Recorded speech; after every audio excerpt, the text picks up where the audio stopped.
everyone, Dr. Jason Richardson here with Pure Gravel at the Meteor in Bentonville for Big Sugar. And who's sitting next to me? Miss? Hey. Well, Mrs. I guess, but Miss. I don't want to step on any toes. Miss Haley Smith, who happens to be doing quite well in the series, and I'm here to find out who she is. Welcome. Thank you. Thanks for asking me to do the interview. Yeah, of course. We were talking just earlier, you were talking about flying under the radar. I don't know if that's going to be that easy for you to do here. What do you think? I don't know. I'm not used to the spotlight. I don't really like the attention, and I'm just here to race my bike, so we'll see. So have you been just here to race my bike at all the races leading up to this? Yeah, like I mean, I have goals, and I have performance goals for the series, but I'm honestly here just to experience it. And this is a year of exploration for me and branching out into new disciplines and new styles of racing. So yeah, I can honestly say I'm just here to race my bike. That's awesome. That's awesome. So, okay. So since you said I'm experiencing things, branching into new disciplines, for those that don't know, maybe you can kind of school me up on from where did you come, what disciplines, and where are you getting your toes wet? Yeah, so I am Canadian, and my background is mountain biking. So I've been a mountain biker exclusively for the last 10 years or so, on the World Cup circuit, so short stuff, cross country. And then I was at the Olympics last year for Canada, and after that, which was a really tough experience, people figuratively say, like, I fell flat on my face. No, I literally fell flat on my face. Was it off that rock? No, okay. I didn't well, do there was that. So that course, just so you know, if you don't know about that course had a treacherous rock drop, and they changed it between practice and race time. Yeah. So a lot of people got caught off guard. So that's what that's from. The rock drop was fine, but anyways, I just had a tough experience, and I was looking for something new and exciting and motivating, and this opportunity, the Lifetime Series, came up, and I'd never raced gravel before. I had done one cross race, so I can't say I had never raced a drop bar bike, but pretty close. And the training, you probably did a lot of training on drop bar bikes. Yeah, we do a lot of road training. Yeah.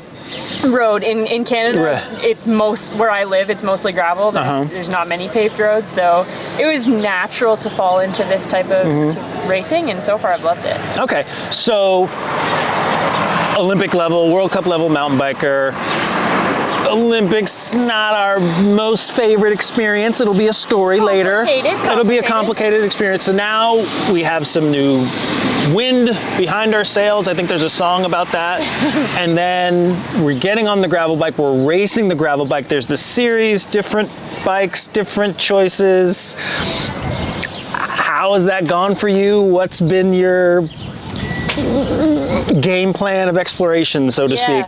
Well, it's hard because every race in this series is so different. We're racing between 2.5 hours at Chequamegon to 11:07 at UNBOUND. So it's like a huge spread of physiological challenges.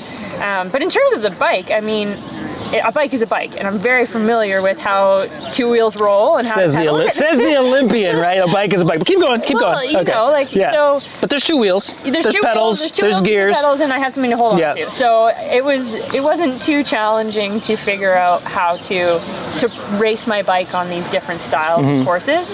That said, I don't feel like I've had a peak performance yet. So I'm looking for one of those this weekend, but who knows?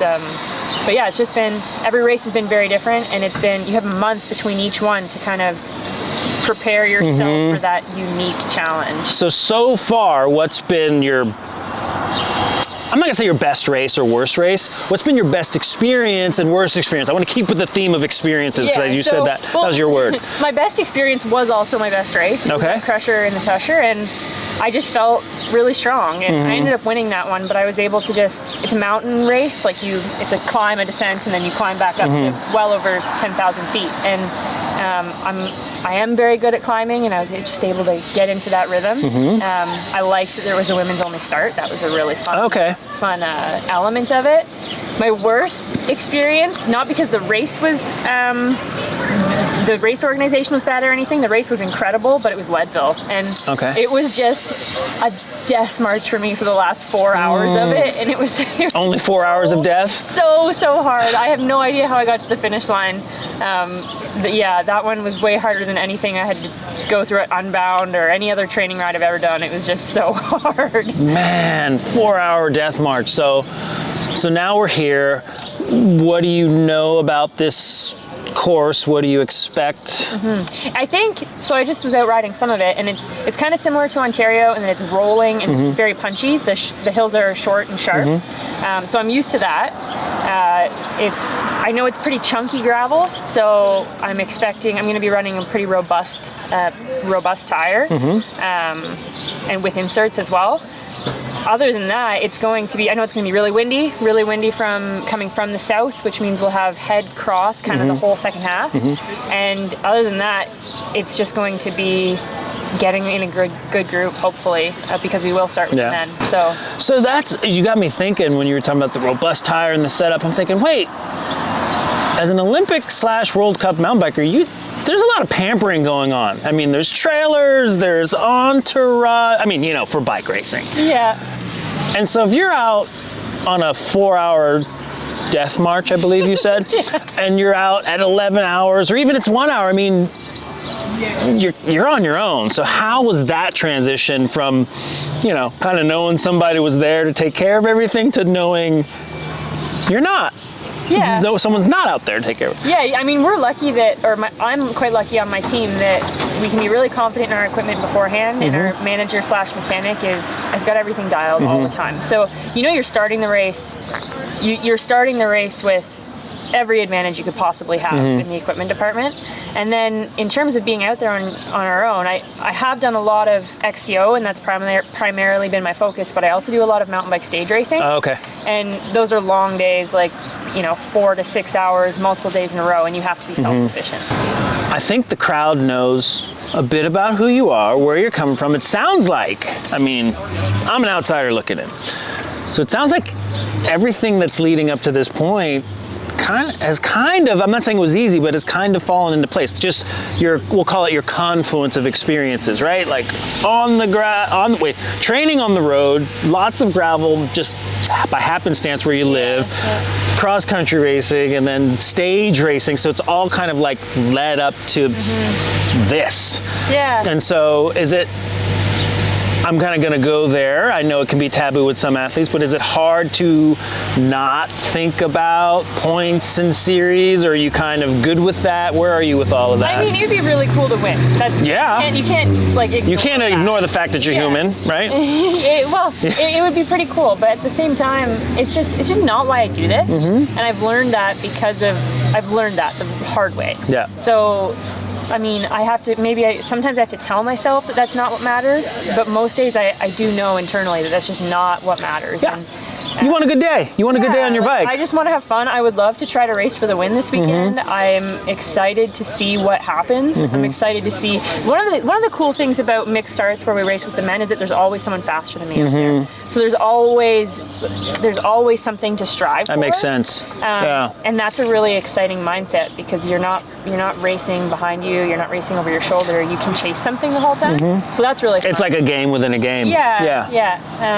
But yeah, like the Confluence of Experience, I don't know. I think for a long time I chased the developmental pathway that I was supposed to. And I'm still very interested in XCO, and I hope to go back to the Olympics. But right now I'm chasing the experiences that make me feel fulfilled, and that's these ones.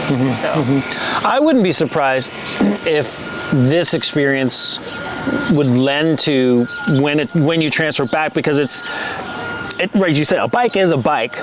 Granted, there's different types of racing, maybe different strategy, different size tires, different brake placement, but all of it, I wouldn't be surprised if it transfers back to XCO just in some way, shape, or form, like your brain will somehow wrap around what you did, and then you can apply it moving forward. All these skills are transferable, and also our sport in every discipline is dynamic. It's constantly evolving. So the way that XCO looks this year is not how it's going to look in 3 years. The way the gravel looks right now is not how it's going to look probably in 3 years. It will evolve and expand, and you'll need new and different skills to succeed.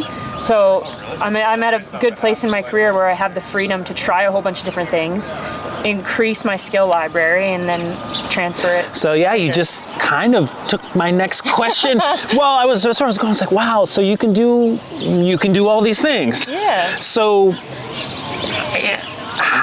how do you feel your career trajectory? I mean, so there's an Olympic run, maybe, strongly maybe in the future. See, yeah. But I mean, yeah, and not even where you want to go, but the sponsors and the responsibilities and the obligations, because sometimes they conflict. Yeah. So how is managing that? I'm so lucky with this team that we're a domestic team, so the idea is to focus on stuff within North America. But other than that, we kind of have the freedom to do whatever races we want, whatever races speak to us. So that's a really, really unique opportunity. I've not had that ever in my career where I've just been able to say, that looks cool, let's do it.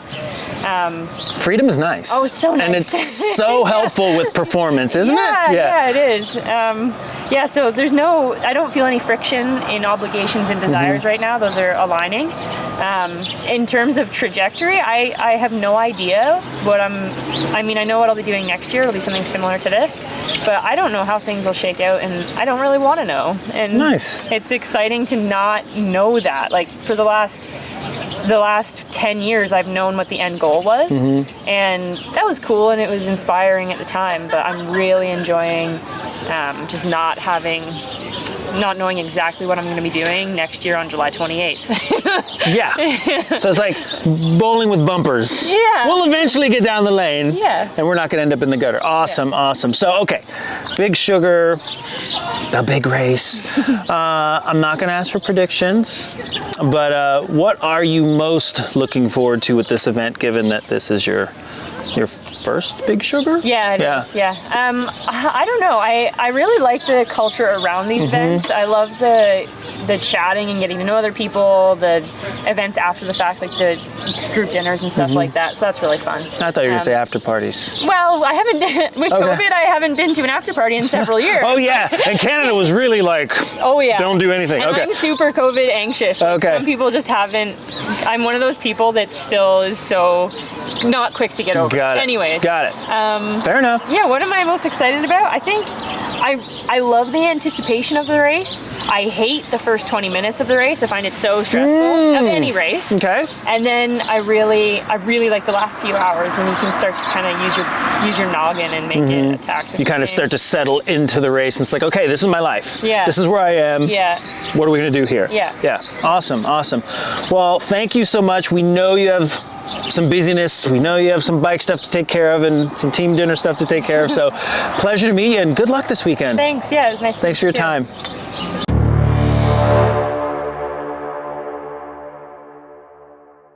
All right, we're back magically. Robust setup. Yes. So tell me about the robust setup. Yeah, so I'm racing my Ibis Haka in 53 centimeters, which is equivalent to a medium. And I'll be running a 40C Maxxis Rambler in 60 TPI with Silk Shield. So it's a very protective tire. It's what I rode at Unbound, and it worked there, so hopefully that's good. And then I'll be running Tannis Armor inserts as well.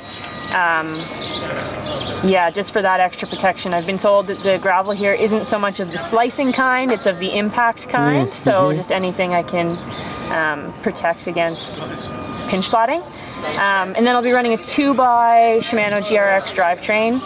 Other than that, the key pieces of equipment for me, so what I just mentioned, tires, contact points on my bike, and then my shoes. I run Bont shoes because I have really weird feet. They're very misshapen. So these are a semi-custom, and they are like absolutely critical for me on long races.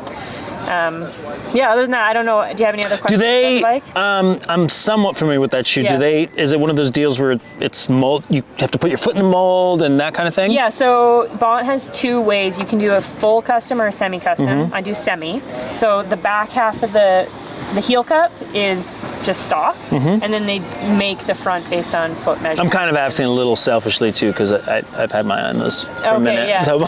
So I do semi-custom. So the toe box and the whole front half of the foot, you can kind of see where they've made a space for my bunion and stuff. So yeah, the front half is molded completely.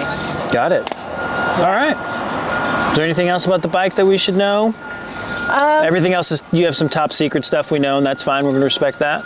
Yeah, I don't think, other than fit, I can't think of anything that would be incredibly Now, are there any mods that you make for you? I mean, whether it comes to like how you like your bars wrapped, or little things like where you put your seat on the rails. Everyone's got their thing. I run my saddle quite far forward. That's for mountain biking. I like to be right on top of the BB, pretty much.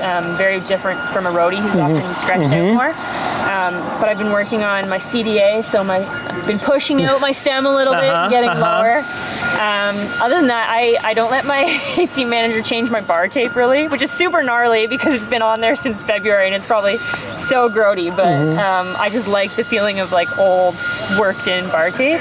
It was the same way with my hockey stick when I played hockey. Like I wanted old gloves with holes in the palms, and I wanted old like. You wanted it worn in. Yeah, exactly. Got it. All right. Cool. That's good stuff. Yeah. That's good stuff. Because some people want new before every race. Yeah. And some people are like, no, don't touch it. Don't change anything. Yeah. So I just no judgment. Just a question. Yeah. Awesome. Cool. Thank you. Yeah. Thanks for asking.